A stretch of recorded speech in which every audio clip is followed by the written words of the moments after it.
नमस्कार मित्रों, जैनित online classes में आपका स्वागत है। भारतीय इतिहास में आज हम मध्यकालीन भारत विषय पर चर्चा शुरू कर रहे हैं। मध्यकालीन भारत में अरब आक्रमण, तुर्की आक्रमण, दिल्ली सल्तनत, क्षेत्रीय राज्य, विजयनगर बहमनी, मुगल साम्राज्य और शिवाजी जैसे महत्वपूर्ण टॉपिक शामिल हैं। इस विषय पर चर्चा शुरू करने से पहले इस्लाम और खलीफाओं के बारे में जानकारी प्राप्त करना आवश्यक है, क्योंकि तुर्की आक्रमण और सल्तनत काल तक खलीफाओं के संदर्भ में बार बार उल्लेख मिलता रहेगा। इस्लाम 7वीं शताब्दी में अरब क्षेत्र में हजरत मोहम्मद के द्वारा स्थापित किया गया एक नया धर्म था। यह कई मामलों में एक क्रांतिकारी सिद्ध हुआ और बड़ी तेजी से इसके प्रचार प्रसार हेतु युद्ध जैसे हथकंडे भी अपनाए गए थे। हजरत मोहम्मद की मृत्यु के पश्चात इस्लाम की एकता को बनाए रखने के लिए खलीफाओं का पद सृजित किया गया। हजरत मोहम्मद जो कि इस धर्म के, इस्लाम धर्म के संस्थापक थे, ये पैगंबर माने गए हैं, देवदूत माने गए हैं, अल्लाह के पृथ्वी पर भेजे गए दूत माने गए हैं। तो ये जब तक जीवित थे तब तक ये इस्लाम के संस्थापक और सर्वोच्च नेता थे। हजरत मोहम्मद की मृत्यु के पश्चात खलीफा का पद सृजित हुआ, जो पूरे विश्व में इस्लामी जनता का प्रमुख था और यह प्रतिनिधि के रूप में जाना गया। इसी संदर्भ में प्रथम खलीफा अबू बकर थे, दूसरे खलीफा उमर, तीसरे उस्मान और चौथे अली। ये शुरुआत के जो 4 खलीफा थे ये निर्वाचित खलीफा थे, इसीलिए ये रशीदुन भी कहलाए। इन खलीफाओं को रशीदुन कहा गया। हालांकि चौथे खलीफा अली को लेकर के इस्लाम के मानने वालों में मतभेद शुरू हो गए और यहीं से शिया और सुन्नी का विवाद प्रारंभ होता है। एक मत के मानने वाले लोग, उनका विचार था कि अली जो थे, जो हज़रत मोहम्मद के दामाद थे, ये प्रथम वैध खलीफा हैं और इनसे पूर्व के 3 जो खलीफा थे ये हड़प करता हैं। इन्होंने खलीफा का पद गलत तरीके से हड़प लिया है। इस मत के मानने वाले शिया कहलाए, जबकि जो दूसरे मत के मानने वाले थे सुन्नी, उनके अनुसार अबू बकर पहले और वैध खलीफा थे, अली चौथे वैध खलीफा थे। तो अली को लेकर ही शिया और सुन्नी का विवाद प्रारंभ हो गया था। इन 4 खलीफाओं के पश्चात खलीफा का जो पद था वह वंशानुगत हो गया और एक के बाद एक खलीफाओं के वंश और उनके केंद्र स्थापित हुए और एक समय ऐसा आया जब खलीफा की गद्दी के अनेक दावेदार उत्पन्न हो गए, अनेक केंद्र उत्पन्न हो गए। पर 4 रशीदुन निर्वाचित खलीफाओं के पश्चात जब वंशानुगत खलीफा का पद शुरू हुआ तो ये शुरू हुआ था सीरिया, दमिश्क से। वहां पर उमैया वंश खलीफा का स्थापित हुआ। इसके पश्चात खलीफा का केंद्र बगदाद रहा, इराक में, और अब्बासी वंश के खलीफाओं का शासन रहा। अब्बासी वंश के जो खलीफाओं का काल था वह खलीफाओं का स्वर्ण युग के रूप में जाना जाता है। न केवल साम्राज्य विस्तार के लिए, इस्लाम के प्रसार के लिए, बल्कि ज्ञान विज्ञान एवं कला संस्कृति के संदर्भ में भी इसमें काफ़ी विकास हुआ। इसीलिए बहुत सारे इस्लामी विद्वानों ने अब्बासी वंश के खलीफाओं के काल को इस्लाम के इतिहास में स्वर्ण काल की संज्ञा दी है। अब्बासी वंश के पश्चात मिस्र, काहिरा में फातिमी वंश के खलीफा का पद स्थापित हुआ और अंततः तुर्की में ओटोमन वंश की स्थापना हुई। यह खलीफाओं का अंतिम वंश था और इसी संदर्भ में आधुनिक भारतीय इतिहास में हम इसके बारे में अध्ययन करेंगे कि जब प्रथम विश्व युद्ध शुरू हुआ तो इस प्रथम विश्व युद्ध में तुर्की के ओटोमन वंश, जिसका शासक मुस्लिम जगत का खलीफा कहलाता था, वह ब्रिटेन और मित्र देशों के विरुद्ध जर्मनी के साथ युद्ध लड़ रहा था। प्रथम विश्व युद्ध में जर्मनी हंगरी के साथ तुर्की की भी पराजय हुई और पराजित देशों के साथ पेरिस शांति सम्मेलन में विजेता देशों ने संधियां की और इसी संधि के तहत पराजित तुर्की के साथ सेवर्स या सेवरे की संधि की गई और इस संधि के अनुसार तुर्की का विभाजन किया गया और खलीफा का पद हमेशा हमेशा के लिए समाप्त कर लिया गया। तो इस सेवर्स की संधि के साथ ही खलीफा का पद समाप्त घोषित कर लिया गया। इसी संदर्भ में भारत में खिलाफत आंदोलन की शुरुआत हुई थी। अरब आक्रमण 7वीं शताब्दी में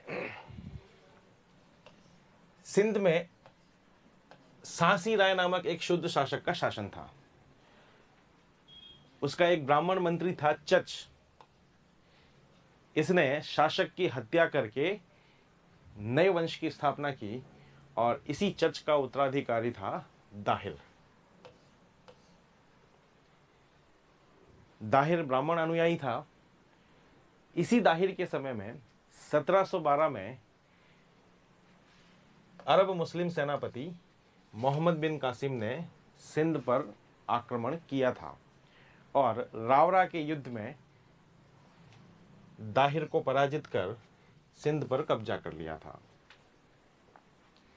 इस आक्रमण के समय दाहिर की मृत्यु हुई और उसकी मृत्यु के पश्चात उसकी पत्नी रानी बाई ने जौहर किया। संभवतः यह जौहर का प्रथम उदाहरण माना जाता है। दाहिर और सिंध पर आक्रमण से पूर्व भी अरबों ने भारतीय भूभाग पर आक्रमण करने का प्रयास किया, हालांकि वे सफल नहीं हो पाए।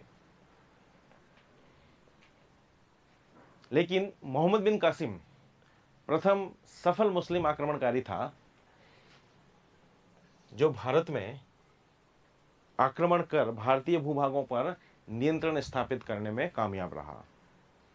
इससे पूर्व भी बगदाद के खलीफा वालिद के गवर्नर अल हज्जाज का सेनापति ओबेदुल्ला और बुर्दल, इन्होंने भी सिंध पर आक्रमण किया था, लेकिन वे सिंध को जीतने में सफल नहीं हो पाए।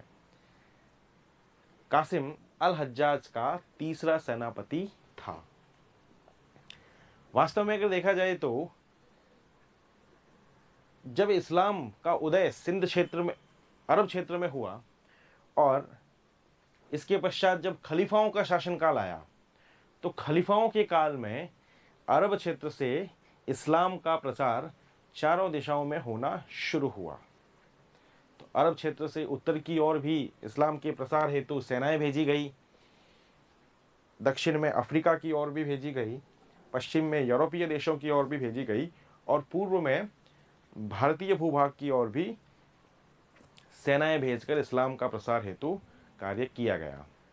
लेकिन जहां अन्य दिशाओं में इस्लाम का प्रसार तेजी से हो रहा था, अरब की सेनाएं विजेता हो रही थी, लेकिन भारत में इसकी विपरीत स्थिति थी। भारत के अगर उस समय के 7वीं 8वीं शताब्दी के संदर्भ की बात करें, राजपूत काल चल रहा है। पश्चिमी तट पर राजपूताना और गुजरात क्षेत्र में शक्तिशाली गुर्जर प्रतिहारों का शासन है। महाराष्ट्र क्षेत्र में चालुक्यों और उनके पश्चात राष्ट्रकूटों का शासन है। ये शक्तिशाली राज्य भारत में अरबों को बढ़ने नहीं दे रहे हैं। यही वजह है कि भारत में इस्लाम को या अरब आक्रमणकारियों को वो सफलता प्राप्त नहीं हुई। फिर भी 712 ईस्वी में मोहम्मद बिन कासिम गुर्जर प्रतिहारों के साम्राज्य से दूर सिंध क्षेत्र को, एक छोटा सा राज्य, उसको जीतने में कामयाब हो गया। अरब आक्रमण क्यों किया गया? सबसे महत्वपूर्ण कारण तो यही था, इस्लामी साम्राज्य का विस्तार। अरब क्षेत्र से बाहर इस्लाम का प्रसार करना था, इस्लामी साम्राज्य का विस्तार करना था। इसीलिए अलग अलग खलीफाओं के काल में न केवल भारत की ओर बल्कि तीनों दिशाओं, उत्तर पश्चिम दक्षिण की ओर सेनाएं भेज कर इस्लाम का विस्तार और साम्राज्य का प्रसार करने का कार्य भी किया गया। अरब आक्रमण का दूसरा महत्वपूर्ण कारण इस्लाम का प्रसार भी करना था, और इसका जो तात्कालिक कारण था वह था कि सिंध के कुछ समुद्री डाकुओं द्वारा, पायरेट्स जिन्हें कहते हैं, अरब व्यापारियों को लूट लिया गया था। और इसी संदर्भ में इराक के गवर्नर अल हज्जाज ने सिंध के शासक दाहिर से उसका हर्जाना मांगा था। दाहिर ने सीधे सीधे स्पष्ट रूप से मना कर दिया कि ये डाकू उसके नियंत्रण में नहीं है, ये डाकू उनके जहाज़ों को भी लूट रहे हैं। वास्तव में अरब क्षेत्र से कुछ व्यापारियों के जहाज श्रीलंका की ओर जा रहे थे, तो अरब सागर में ही सिंध के निकट सिंध के समुद्री डाकुओं द्वारा उसे लूट लिया गया था। तो इस तात्कालिक कारण को आधार बना करके, मूल कारण तो इस्लामी राज्य का विस्तार और इस्लाम का प्रसार था, इस तात्कालिक कारण को आधार या बहाना बना करके अल हज्जाज ने अपने सेनापति कासिम को सिंध पर आक्रमण के लिए भेजा।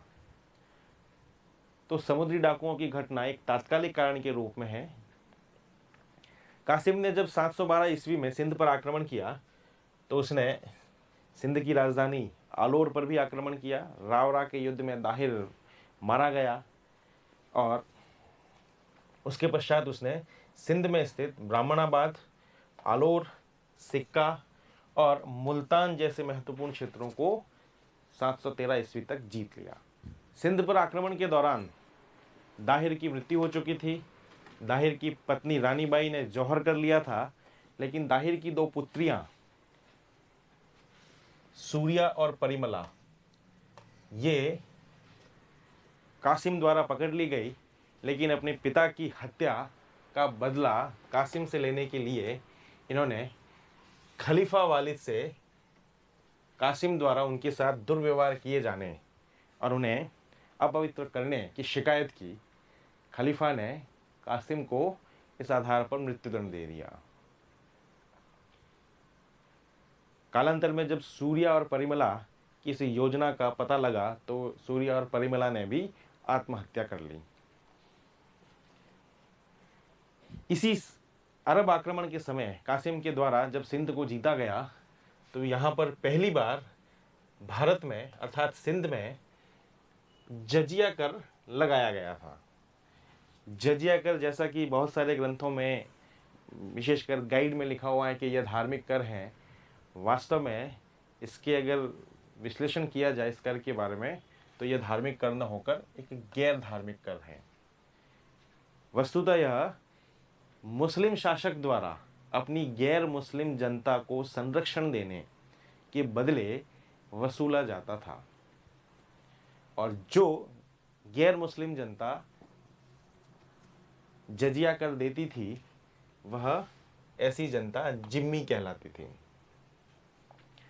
तो मोहम्मद बिन कासिम ने पहली बार सिंध में जजिया कर को वसूला था। अरबों ने सिंध में खलीफा मंसूर के नाम पर मंसूरा नामक नगर भी बसाया, और उन्होंने अपने स्थानीय सिक्के दिरहम भी सिंध में जारी किए। मुल्तान से, जो कि एक व्यापारिक नगर था, वहां से अरबों को काफी मात्रा में सोना प्राप्त हुआ था, इसलिए अरबों ने इसे सोने का नगर कहा था। मुल्तान के संदर्भ में अरब इतिहासकारों ने, अरब व्यापारियों ने इसे मुल्तान को सोने का नगर कहा है।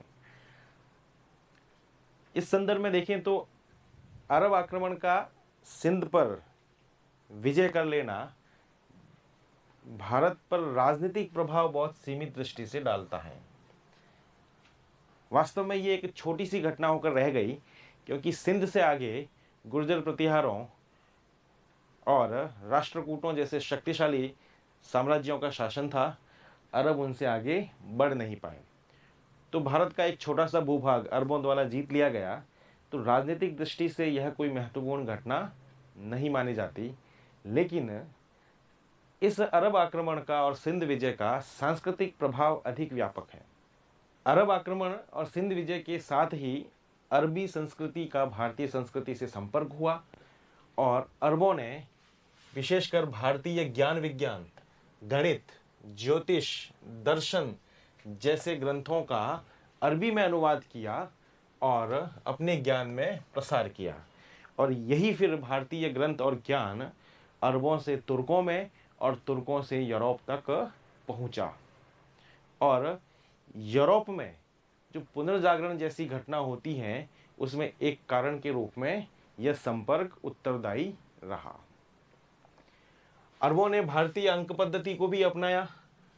चूंकि ये हिंद से प्राप्त थी, इसलिए इस अंक पद्धति को हिंदसा कहा गया। एक अरब विद्वान अल जाफरी ने गणित के ग्रंथ ब्रह्म सिद्धांत, ब्रह्मगुप्त का महत्वपूर्ण ग्रंथ है, और ज्योतिष का ग्रंथ खंडन खंड खाद्य, इन ग्रंथों का अरबी में अनुवाद किया था।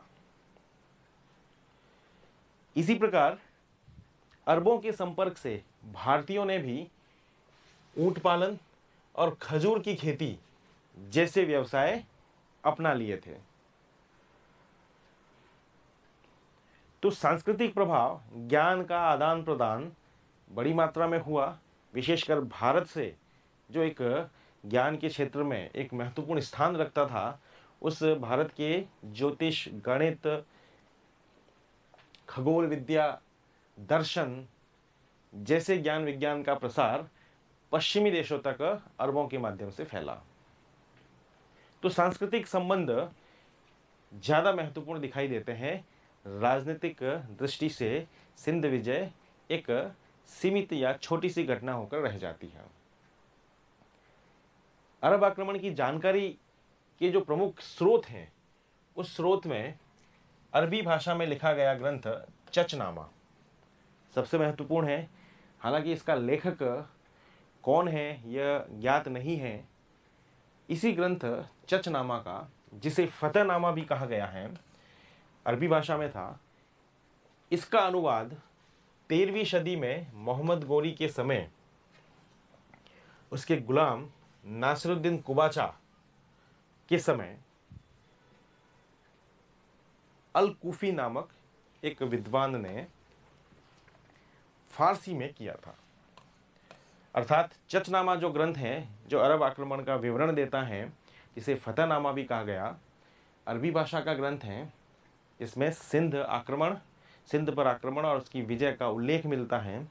इसका अनुवाद मोहम्मद गोरी के गुलाम नासिरुद्दीन कुबाचा के समय में अल कूफी नामक विद्वान ने फारसी में किया था। इसी प्रकार अरबों द्वारा सिंध विजय का उल्लेख बिला दूरी के ग्रंथ किताब उल बल्दान से भी मिलता है। वैसे अगर देखा जाए तो भारत में अरबों का प्रथम आगमन केरल के मालाबार तट पर हो चुका था, लेकिन यह आक्रमणकारियों के रूप में न होकर व्यापारियों के रूप में था।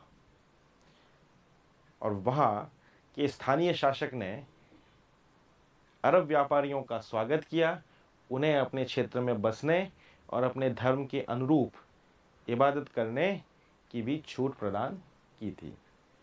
तो सही संदर्भों में देखा जाए तो भारत में इस्लाम का प्रवेश सिंध से भी पहले केरल क्षेत्र में हो चुका था। लेकिन अरब आक्रमण में विजय की बात करें तो सिंध भारत का पहला क्षेत्र था जिस पर अरबों ने विजय हासिल की थी। तो अरब आक्रमण में इतना ही। अरब आक्रमण के पश्चात हम बात करते हैं भारत पर तुर्की आक्रमण की। तुर्की एक जनजाति थे जो विशेषकर पश्चिम और मध्य एशिया में अलग अलग कबीलों के रूप में रहते थे। जब अरब क्षेत्र में इस्लाम का उदय हुआ और विभिन्न खलीफाओं के काल में इस्लाम का प्रसार हेतु सेनाएं भेजी गई, तो इसी संदर्भ में जब मध्य एशिया और पश्चिम एशिया में भी अरबी सेनाएं इस्लाम के प्रसार और साम्राज्य विस्तार के लिए गई, तो तुर्की क्षेत्र में इन अर्ध सभ्य तुर्की जनजातियों पर आक्रमण कर इन्हें पराजित किया गया और इसी दौरान बहुत सारे तुर्क कबीले इस्लाम को अपना लेते हैं। ये अभी हाल ही में धर्मांतरित हुए, इस्लाम में धर्मांतरित हुए वर्ग थे और इस्लाम में अपना, इस्लामी समाज में अपना प्रभुत्व स्थापित करने के लिए इस्लाम के प्रसार में इनकी महत्वपूर्ण भूमिका रहती है। जो नव धर्मांतरित वर्ग था, तुर्की वर्ग, इनमें धर्म प्रसार की, इस्लामी साम्राज्य के विस्तार की उत्कंठा अरबों की तुलना में ज़्यादा दिखाई देती है, क्योंकि ये हाल ही में इस्लाम में परिवर्तित हुए थे, कन्वर्ट हुए थे। तो जब तुर्की क्षेत्र में बहुत सारे तुर्क कबीलों ने इस्लाम को अपना लिया, तो अब अरबों को रिप्लेस करते हुए तुर्कों ने चारों दिशाओं में सेनाएं भेज करके इस्लाम के प्रसार हेतु प्रयास शुरू किए। इसी संदर्भ में तुर्कों के भारत पर भी आक्रमण हुए और इसी विषय को हम लोग अभी अध्ययन करेंगे। तो भारत पर तुर्क आक्रमण, जिसमें हमें दो तुर्क आक्रमणकारियों के बारे में अध्ययन करना है, महमूद गजनवी और मुइज़ुद्दीन मोहम्मद गौरी। महमूद गजनवी 998 ईस्वी में शासक बना, 1030 ईस्वी तक इसने शासन किया। महमूद गजनवी के अध्ययन से पहले उसका बैकग्राउंड देखना आवश्यक है। पश्चिम एशिया में तुर्क क्षेत्र में अलप्तगीन ने एक सासानी राज्य को समाप्त किया और अपना वंश, यामिनी वंश की स्थापना की थी। अलप्तगीन एक तुर्क था, इसने पड़ोस के ही सासानी राज्य को समाप्त कर अपना एक वंश, यामिनी वंश स्थापित किया था। अलप्तगीन के पश्चात उसका दामाद और गुलाम सुबुक्तगीन ने अलप्तगीन को हटाकर सत्ता स्थापित की और इस सुबुक्तगीन ने भारत पर आक्रमण करने शुरू किए।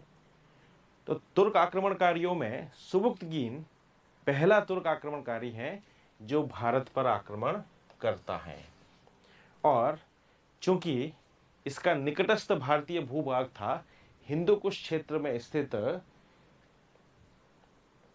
हिंदू शाही राजवंश, जिसका शासक उस समय जयपाल था। यह हिंदू कुश पर्वतमाला जो अफगानिस्तान और पाकिस्तान सीमावर्ती क्षेत्रों पर स्थित हैं, इस हिंदू कुश पर्वतमाला क्षेत्र में स्थित थे और इस्लामी इतिहासकारों ने इस वंश को कुषाणों का वंशज बताया है। हिंदू कुश पर्वतमाला क्षेत्र के आसपास रहने के कारण इन्हें हिंदू शाही वंश कहा गया। इनकी राजधानी वहिंद थी और जब सुबुक्तगीन ने आक्रमण किया तो उस समय यहाँ का शासक जयपाल था। जयपाल ने सुबुक्तगीन के आक्रमण को सफल नहीं होने दिया। कालांतर में जयपाल ने भी सुबुक्तगीन पर आक्रमण किया, हालांकि उसे सफलता प्राप्त नहीं हो पाई। जो हिंदू शाही राजवंश था वह भारत में प्रवेश द्वार पर स्थित राज्य था, तो पश्चिम एशिया से जो भी आक्रमण होने हैं उसे हिंदू शाही राज्य से युद्ध करना आवश्यक था। तो सुबुक्तगीन ने जो आक्रमण किया वह सफल नहीं रहा, जयपाल ने उसे असफल कर दिया और जयपाल ने भी सुबुक्तगीन पर आक्रमण किया, वह भी ज़्यादा सफल नहीं रहा। तो सुबुक्तगीन जो यामिनी वंश का था, भारत पर प्रथम तुर्की आक्रमणकारी था। जैसा कि बताया जा चुका है कि हिंदू कुश की राजधानी वहिंद थी और हिंदू शाही शासक जो थे व कुषाणों के वंशज इस्लामी इतिहासकारों द्वारा, अरबी इतिहासकारों द्वारा बताया गया है। सुबुकीन के स्थान पर 998 ईस्वी में उसका पुत्र महमूद शासक बना और इसने भारत पर अनेक आक्रमण किए। इसका भारत पर आक्रमण का मूल उद्देश्य तो धन संपदा की प्राप्ति थी। हालांकि उसके एक दरबारी अधिकारी उतबी ने, जो कि एक विद्वान साहित्यकार भी था, उसने महमूद के आक्रमण का उद्देश्य इस्लाम का प्रसार और बुत परस्ती को समाप्त करना बताया है। बुत परस्ती से तात्पर्य मूर्ति पूजा, जो कि हिंदू धर्म में प्रचलित थी। और उसने महमूद के आक्रमणों को जिहाद की भी संज्ञा उतबी ने दी है। लेकिन वर्तमान इतिहासकार इस बात से सहमति प्रकट नहीं करते, क्योंकि भारत में भी महमूद के आक्रमण के दौरान पंजाब क्षेत्र, पाकिस्तान का पंजाब क्षेत्र, उस क्षेत्र में भी कुछ मुस्लिम आक्रमणकारी थे। उन पर भी महमूद ने आक्रमण कर उन्हें हटाया था। तो यहाँ यह बात स्पष्ट नहीं होती कि वह इस्लाम का प्रसार करना चाहता था और गैर इस्लामी लोगों को पराजित कर जिहाद, जिसे कहा गया है, वह स्थापित करना चाहता था। तो उतबी का यह विचार मान्यता प्राप्त नहीं है। वास्तव में महमूद गजनवी का भारत पर आक्रमण का उद्देश्य धन संपदा की प्राप्ति था। आधुनिक इतिहासकार हेनरी इलियट ने अपने ग्रंथ में बताया है कि 1000 से 1027 ईस्वी के बीच महमूद गजनवी ने भारत पर कुल 17 आक्रमण किए। इनके बाद के इतिहासकारों ने, अधिकांश इतिहासकारों ने इस 17 आक्रमण के तथ्य को स्वीकार भी किया है। एक एक करके महमूद गजनवी के आक्रमणों पर चर्चा करते हैं। जैसा कि पूर्व में विदित है, हिंदू शाही राजवंश भारत की प्रवेश द्वार पर हिंदू कुश पर्वतमाला क्षेत्र में स्थित है। तो महमूद जब भारत में प्रवेश करता है तो सर्वप्रथम उसका सामना हिंदू शाही राजवंश से होना है। यही वजह थी कि महमूद के सर्वाधिक आक्रमण भी हिंदू शाही राजवंश के विरुद्ध ही हुए। महमूद का भारत पर पहला आक्रमण हिंदू शाही शासक जयपाल के विरुद्ध था 1000 ईस्वी में। इस आक्रमण में जयपाल पराजित हुआ और कालांतर में 1001-2 में महमूद ने फिर एक आक्रमण किया हिंदू शाही राजवंश पर, और इस बार उसने पेशावर और उसकी राजधानी वहिंद पर कब्जा कर लिया। लेकिन जयपाल इस युद्ध में पराजित होने के कारण उसने आत्महत्या कर ली और जयपाल के स्थान पर आनंदपाल नया शासक स्थापित हुआ। महमूद ने 1004-5 में पुनः हिंदू शाही राजवंश पर आक्रमण किया और इस समय जयपाल का पुत्र आनंदपाल, जो कि हिंदू शाही राजवंश का शासक था, वह भी महमूद से पराजित हुआ। 1005 में महमूद गजनवी ने मुल्तान के शासक फतेह दाऊद को पराजित किया और उसे कर वसूला। हालांकि उसे अपने स्थान से हटाया नहीं, लेकिन उससे कर वसूला। फतेह दाऊद जो था वह शिया करामाती संप्रदाय से संबंधित था। 1006-7 में महमूद गजनवी ने पंजाब स्थित भेड़ा के शासक बीजी राय को पराजित किया और पराजित होने के पश्चात बीजी राय ने आत्महत्या कर ली थी। महमूद ने इस्लाम अपना चुके आनंदपाल के पुत्र सुखपाल, जब 1004-5 में महमूद ने आनंदपाल को पराजित किया था, तो इस दौरान आनंदपाल का पुत्र सुखपाल महमूद द्वारा गिरफ्तार कर लिया गया था और सुखपाल ने फिर इस्लाम कबूल कर लिया। तो महमूद ने उसे स्वतंत्र कर दिया तथा भेड़ा क्षेत्र का प्रशासक बना दिया था। तो यही आनंदपाल का पुत्र सुखपाल, जब इसने महमूद द्वारा गिरफ्तार करने ने के पश्चात इस्लाम ग्रहण कर लिया तो वह नौशा शाह के नाम से जाना गया। महमूद ने उसे बीजी राय को पराजित करने के पश्चात भेड़ा का शासक बना दिया था। महमूद जब भारत से चला गया तो नौशा शाह अर्थात सुखपाल पुनः हिंदू बन गया। महमूद ने अगले आक्रमण में फिर भेड़ा पर आक्रमण किया और सुखपाल को बंदी बना दिया। कालांतर में सुखपाल की मृत्यु हो गई। 1008-9 में महमूद गजनवी ने पुनः हिंदुशाही शासक आनंदपाल को पराजित किया। इस समय गजनवी के साथ जो इतिहासकार थे, विशेषकर उतवी, इनका मानना है कि आनंदपाल को महमूद गजनवी के विरुद्ध भारत के अन्य राजपूत शासकों, जिसमें प्रतिहार, परमार, चौहान, चंदेल, गढ़वाल तथा कछवा जैसे शासकों ने सहायता दी थी और महमूद गजनवी के विरुद्ध राजपूतों का एक संघ बनाया गया था। हालांकि इस राजपूतों के संघ की जानकारी समकालीन किसी भी भारतीय ग्रंथ में उल्लेखित नहीं मिलती है, पर महमूद गजनवी के इतिहासकारों ने ऐसा उल्लेख किया है कि अन्य राजपूत शासकों ने भी महमूद गजनवी के विरुद्ध आनंदपाल को सहायता देने के लिए अपनी सेनाएं भेजी थी और राजपूतों का एक संघ बनाया था। 1009 में महमूद गजनवी ने अलवर राजस्थान के समीप स्थित नारायणपुर नामक व्यापारिक नगर को लूटा। 1012 में इसने थानेश्वर पर आक्रमण किया और यहाँ का प्रसिद्ध चक्रस्वामी मंदिर को नष्ट किया।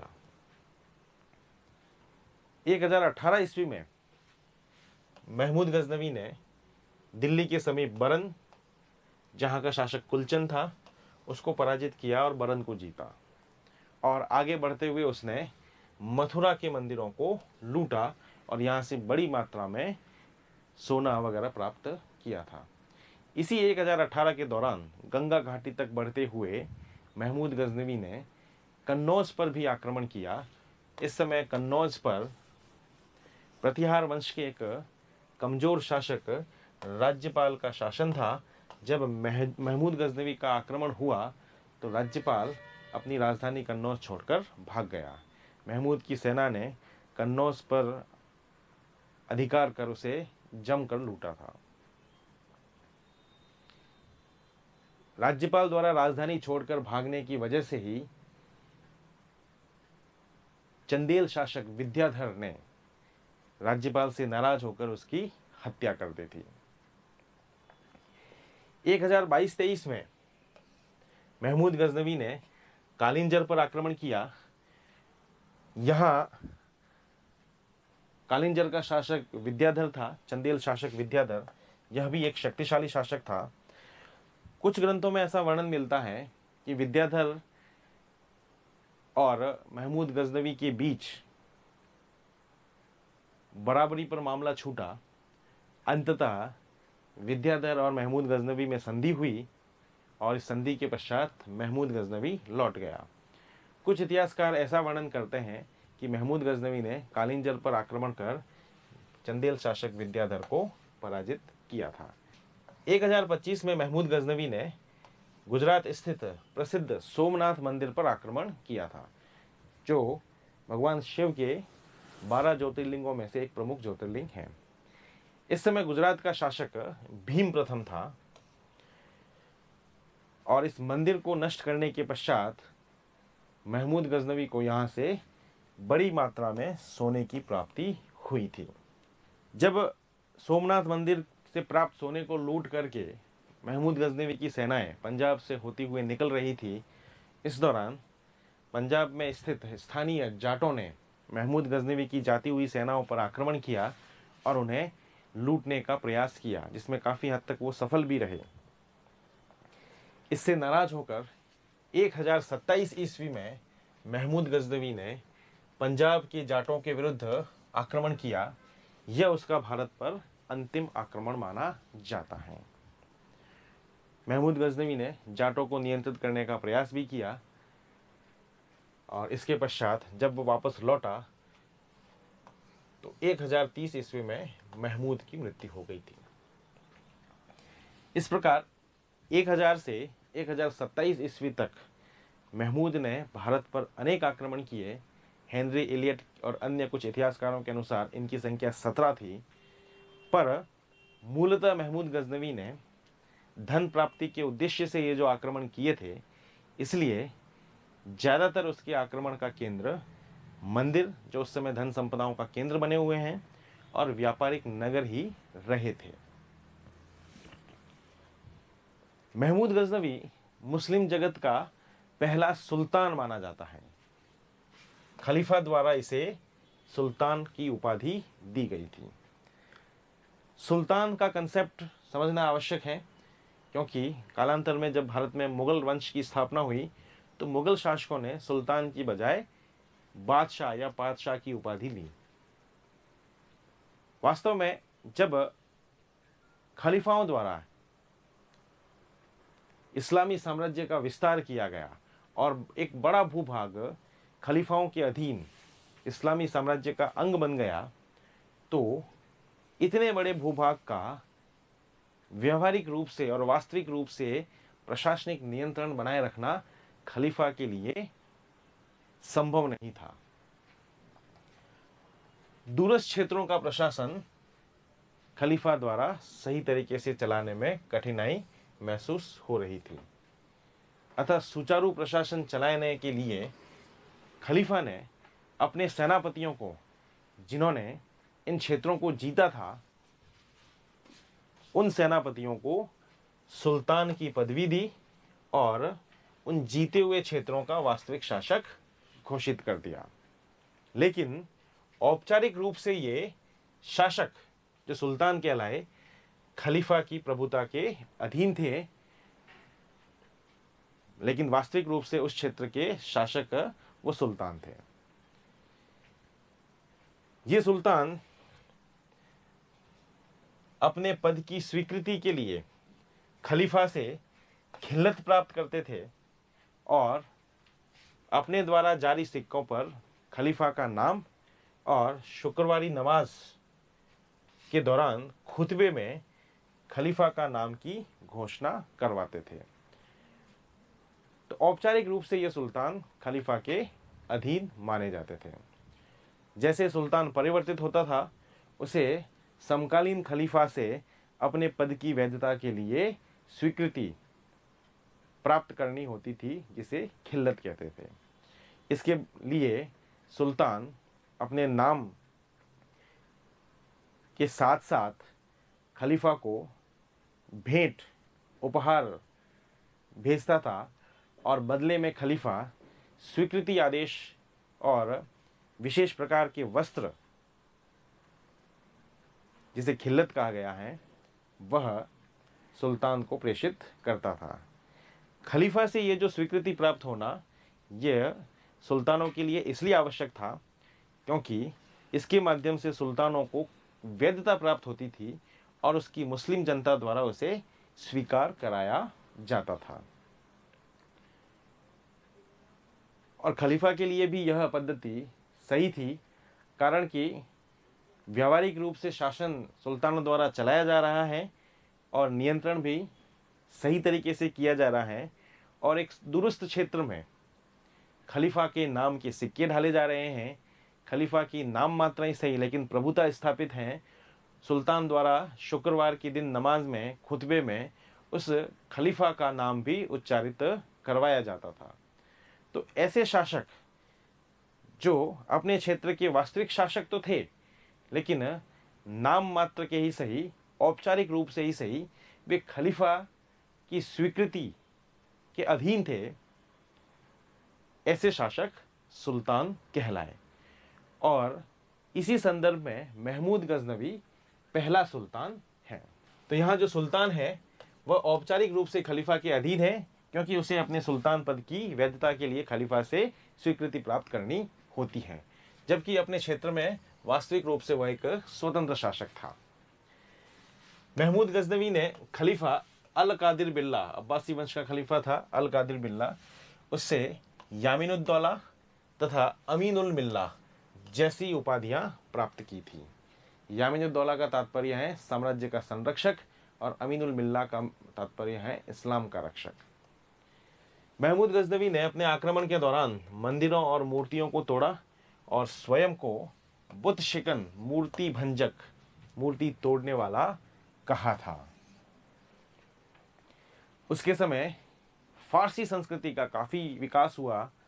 महमूद गजनवी के दरबार में बहुत सारे विद्वान थे, जैसे फिरदौसी, उतबी जो उसका एक अधिकारी भी था, बेहाकी, अल बेरूनी, ये उसके दरबार में विद्वान रहते थे। इसके अलावा उनसारी, अजारी जैसे भी विद्वान महमूद गजनवी के दरबार में रहते थे। महमूद गजनवी का साम्राज्य का केंद्र गजनी, जो वर्तमान अफगानिस्तान में है, स्थित था। गजनी राजधानी होने के कारण यह गजनवी कहलाया। महमूद गजनवी के दरबार में स्थित विद्वान बेहाकी ने तारीख-ए-सुबुक्तगीन नामक एक ग्रंथ लिखा था। इतिहासकार लेनपुल ने बेहाकी को पूर्व का पेप्स कहा है।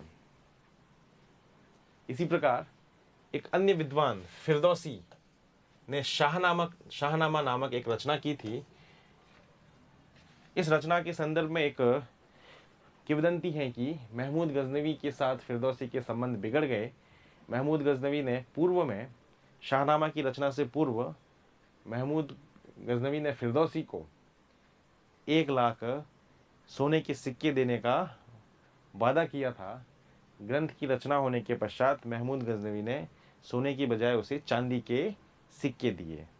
इससे फिरदौसी और महमूद गजनवी के संबंध बिगड़ गए। फिरदौसी दरबार छोड़कर चला गया और अंततः उसकी मृत्यु हो गई। जब महमूद गजनवी को अपनी गलती का एहसास हुआ तो उसने फिरदौसी को दरबार में आमंत्रित करने और चांदी के बजाय सोने के सिक्के देने की घोषणा की, लेकिन उसी समय फिरदौसी की मृत्यु हो चुकी थी। ऐसी किंवदंती कुछ इतिहासकारों द्वारा बताई जाती है।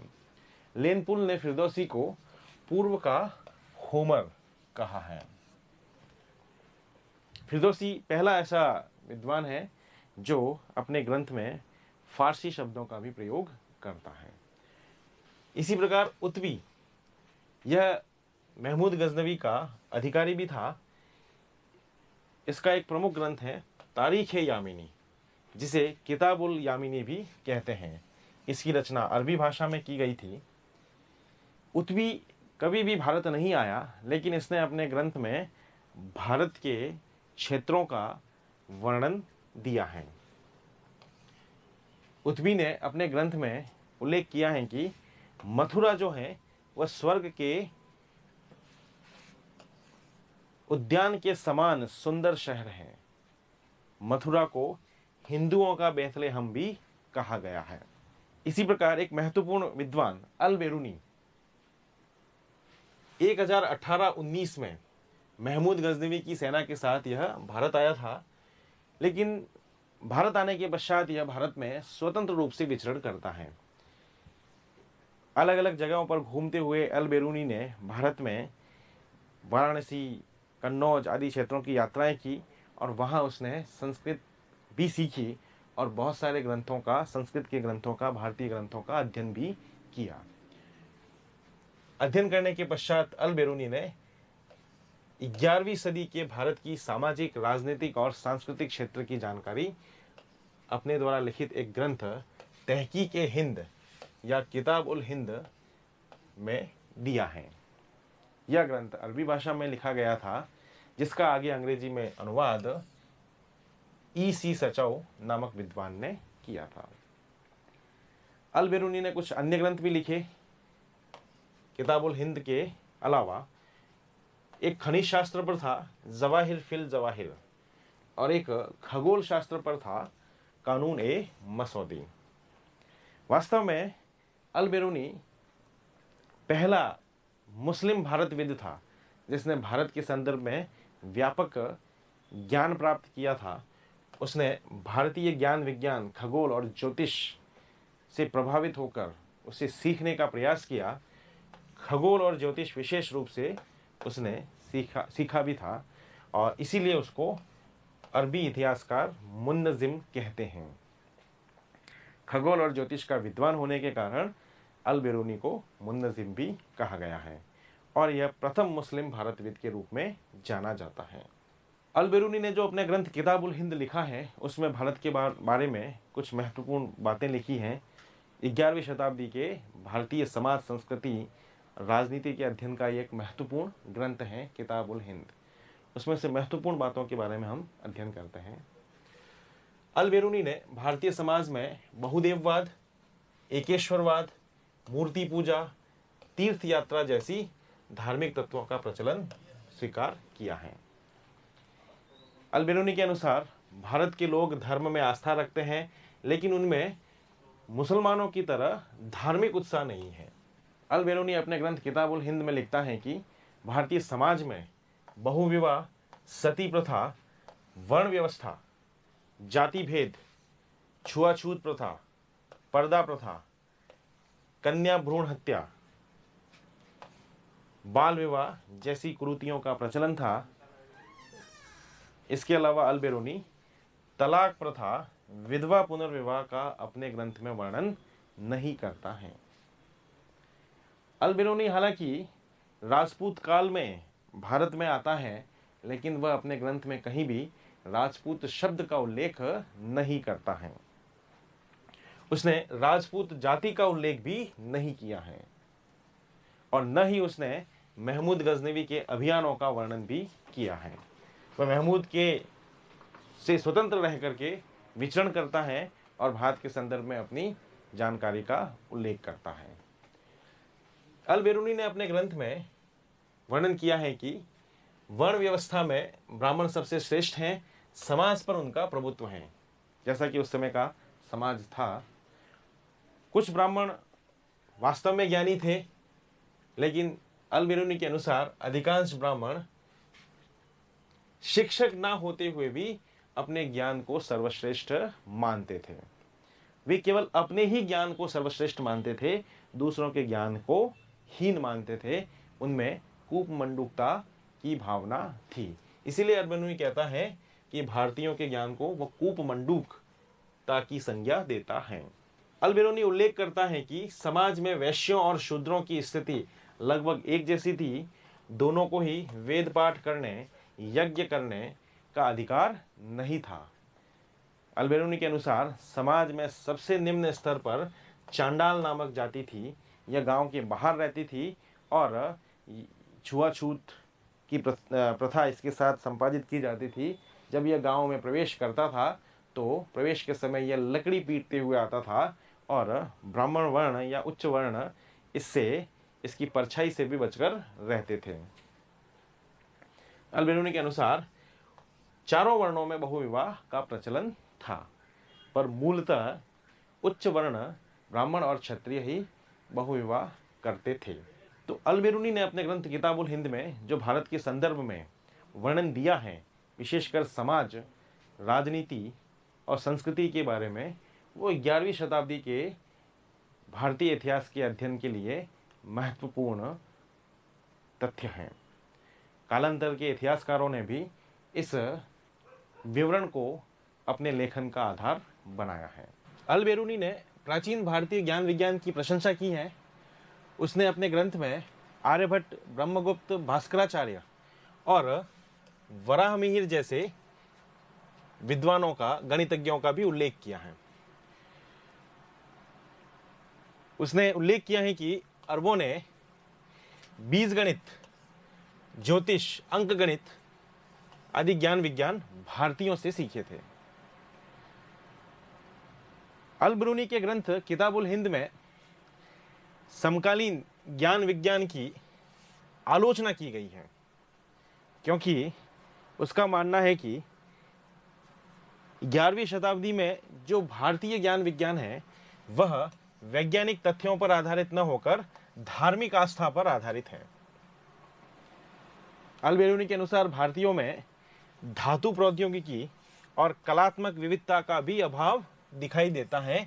जैसा अन्य क्षेत्रों में, भारत के बाहर अन्य क्षेत्रों में था, वैसा यहाँ धातु प्रौद्योगिकी के क्षेत्र में और कलात्मकता के क्षेत्र में विविधता नहीं दिखाई देती। स्पष्ट रूप से यहाँ अल-बेरूनी प्राचीन भारतीय ज्ञान विज्ञान, दर्शन, ज्योतिष, गणित, खगोल शास्त्र की प्रशंसा करता है, लेकिन राजपूत काल 11वीं शताब्दी के ज्ञान विज्ञान की वह आलोचना करता है और उसे वह धर्म पर आधारित, आस्था पर आधारित बताता है। अल-बेरूनी का जो यह ग्रंथ है, ये 11वीं शताब्दी के भारतीय समाज, संस्कृति, धर्म और राजनीति के बारे में जानकारी का एक महत्वपूर्ण स्रोत के रूप में माना जाता है। इसके अलावा महमूद गजनवी के संबंध में कुछ तथ्यों का जानना आवश्यक है। जैसे पहले भी चर्चा की थी कि महमूद गजनवी ने जब मुल्तान पर आक्रमण किया तो उस समय वहाँ एक शिया करामाती संप्रदाय का शासक दाऊद का राज्य था। प्रारंभ में उसने दाऊद को पराजित कर कर वसूला था। कालांतर में अगले आक्रमण में उसने महमूद गजनवी ने दाऊद को हटा दिया और उसके स्थान पर अपने अधिकारी को नियुक्त किया था। तो जो इतिहासकार ऐसा मानते हैं कि महमूद गजनवी का भारत पर आक्रमण का उद्देश्य इस्लाम का प्रसार था, जैसा कि स्वयं महमूद गजनवी के दरबारी अधिकारी उतबी ने भी बताया है कि वह जिहाद की स्थापना करना चाहता था, इस्लाम का प्रसार उसका युद्धों का आक्रमण का प्रमुख उद्देश्य था, वो यहाँ से स्पष्ट नहीं होता है। अगर ऐसा होता तो वह मुस्लिम आक्रमणकारियों, मुस्लिम शासकों पर आक्रमण नहीं करता। तो केवल मुल्तान के संदर्भ में ही नहीं है, महमूद गजनवी ने अपने पड़ोसी मुस्लिम राज्यों पर भी आक्रमण किया था और साम्राज्य विस्तार किया था। पर निश्चित रूप से यह तय है कि महमूद गजनवी के भारत पे आक्रमण का उद्देश्य साम्राज्य विस्तार नहीं था, वह केवल धन की प्राप्ति करना चाहता था। इसी प्रकार महमूद गजनवी और उसके उत्तराधिकारियों ने अपनी सेना में हिंदुओं को भी शामिल किया था। इनमें उनके उत्तराधिकारियों के समय में शामिल किए गए सेवंत राय और तिलक जैसे व्यक्ति प्रमुख हैं, जो उसकी सेना में उच्च पदों पर आसीन थे।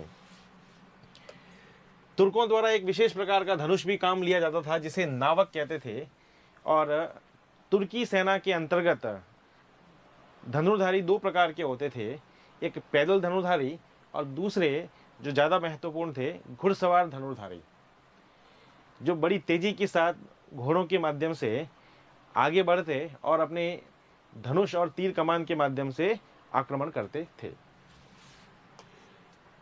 लाहौर में गजनी वंश का अंतिम शासक खुसरो मलिक था, जिसे मोहम्मद गोरी ने 1185 में पराजित कर कैद किया और अंततः उसकी हत्या कर पंजाब क्षेत्र पर, लाहौर क्षेत्र पर अधिकार कर लिया था। महमूद गजनवी के संदर्भ में जो महत्वपूर्ण तथ्य हैं वो यहाँ स्पष्ट रूप से प्रदर्शित हैं।